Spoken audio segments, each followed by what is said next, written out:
Hello and welcome to my franchise review for Creed. If you want to see my thoughts on the Rocky films, I'll leave a link in the description and in the annotations to my previous video. The first two films are available on Prime Video in Canada and Prime Video, HBO Max, DirecTV, and a couple other smaller services in the US, while the third film is currently in theaters. Now let's get to the reviews, starting with Creed from 2015. This is a great spin-off sequel that didn't deserve to be as good as it is. I believe it has a lot to do with the talent behind the camera, such as director and writer Ryan Coogler, and in front of the camera. Michael B. Jordan is excellent as Adonis Creed, and even somewhat looks like Carl Weathers' Apollo Creed with the mustache. Tessa Thompson and Michael B. Jordan's chemistry works pretty well in this movie, even though this is just the beginning of their relationship and their characters. I noticed that Rocky's statue was either put back up after or simply moved during Rocky Balboa, unless that film is no longer canon. I don't think that would be the case, but anyways. They also mentioned Rocky gave a lovely eulogy at Apollo's funeral, yet that wasn't part of the theatrical cut of Rocky IV and wouldn't be released until the director's cut, Rocky vs. Drago, in 2021, 6 years later, unless it made a deleted scenes in the special features or something like that. Regarding the story and character motivations, you understand why Rocky is reluctant to train Adonis, considering he was in Apollo's corner as a trainer during Rocky IV when he died at the hands of Drago, and his bad experience with Tommy Gunn.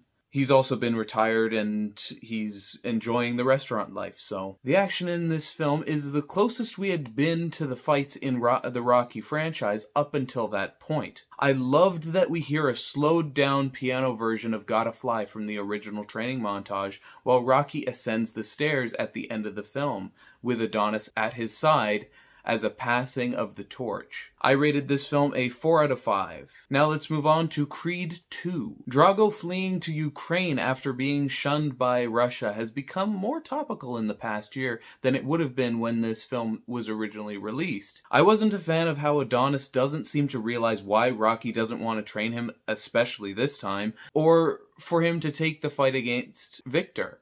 He should recognize the trauma that Rocky would feel considering his father's death to Ivan. We even see how hard it hits Rocky when he has to turn off the TV after Adonis is on the canvas unresponsive, just like his father Apollo was. When it comes to the story, it is basically as if they took Rocky 1 through 4 and mashed them together. Considering Sylvester Stallone was back in the writer's chair with an inexperienced director and a script collaborator who then went on after this film to write Space Jam: A New Legacy, that may explain why it feels lazy to me. Let me break it down. Bear with me, because some of this may be a bit of a stretch. Rocky 1 and 2 dealt with Apollo fighting an underdog fighter, then barely winning, subsequently getting called a false champion and feeling forced to challenge the underdog again. Rocky 3 had Rocky get challenged to a fight against an aggressive fighter, training half-heartedly because he thought he could win, ends up losing the heavyweight championship, then has to work harder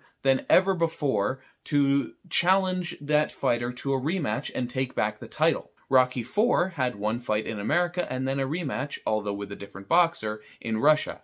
Rocky IV also has the characters switch training facilities regarding cost. This film had Adonis get challenged to a fight against an aggressive fighter, let his anger get in the way of his training and the fight, barely escaping the fight and getting to keep the heavyweight championship due to a disqualification, getting called a false champion, feels the need to call a fight against Drago, a rematch fight against Drago. They switch training budgets, and now Drago is training in a luxury while Creed is in the desert, instead this time of freezing his ass off in Russia like Rocky did. Then they fight in Russia, where he triumphs. A couple of places where this movie shines are its fights, because they are so personal and raw. There's also this beautifully complex dynamic between Ivan and Victor. Victor wants his father's love and will do anything to receive it. Ivan wants to regain his popularity and learns to care for his son when he needs it the most, leaving them in a good place by the end of the movie. I rated this a 3 out of 5. Let's finish it off with Creed 3. Spoiler alert, this will include spoilers from Creed 3. You have been warned. This film brought back the storytelling quality from Creed. I think that has to do with Ryan Coogler coming back to help with the story and his brother's part in writing the script. Some people have wondered why Sylvester Stallone isn't in this film, and it is because he had creative differences with one of the producers of this film and many of the other Rocky and Creed films, Irwin Winkler, and he also felt the story for the film was too dark. I think this film was exactly as dark as it needed to be,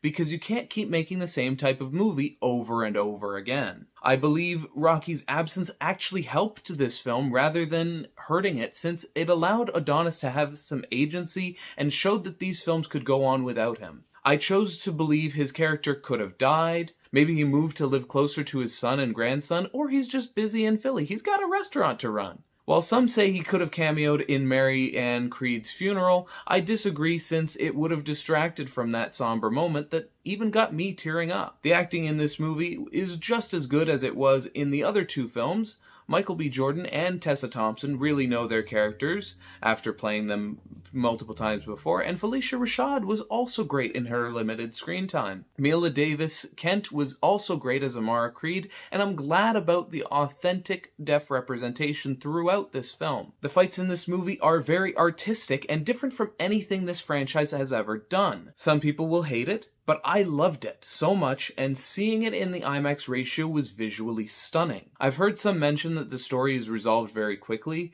but you could say that's the case with most of these films within this franchise. With these characters, they were like brothers, so of course after they've fought and got their aggression out, they'd make up and move on from their issues with each other, and we don't actually see their relationship fully mended. This is only the beginning. We see even with the last film to this film, last film had Creed and Drago at odds. In this film, they've made up. They're almost friends. One criticism I have is that the training montage was underwhelming and felt almost like an obligation rather than something they were trying to reinvent in any way. I would still love to see where this franchise would go after this. Some suggest a match between Dame and Victor, since he cost Victor a chance at the title fight against Felix Chavez. I would also love to see them eventually have Adonis train his daughter Amara for the ring, because they've teased that as a possibility in the last couple of films. I rated this a 4 out of 5,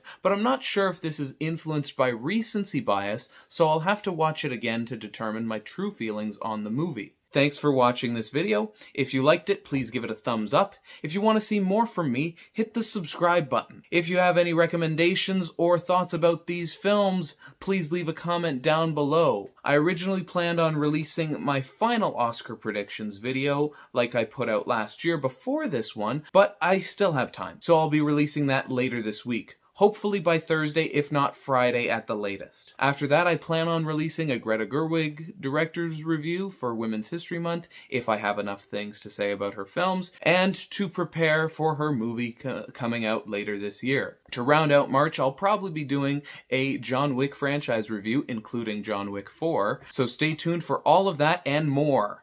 Thanks again for watching. You've never been in front of this many people before, right? That don't matter. You've never been this far away from home. That don't matter. What matters is what you leave in that ring and what you take back with you. And you know what that is? Pride. And knowing that you did your best and you're doing it for yourself. Not for me. Not your father's memory, but for you.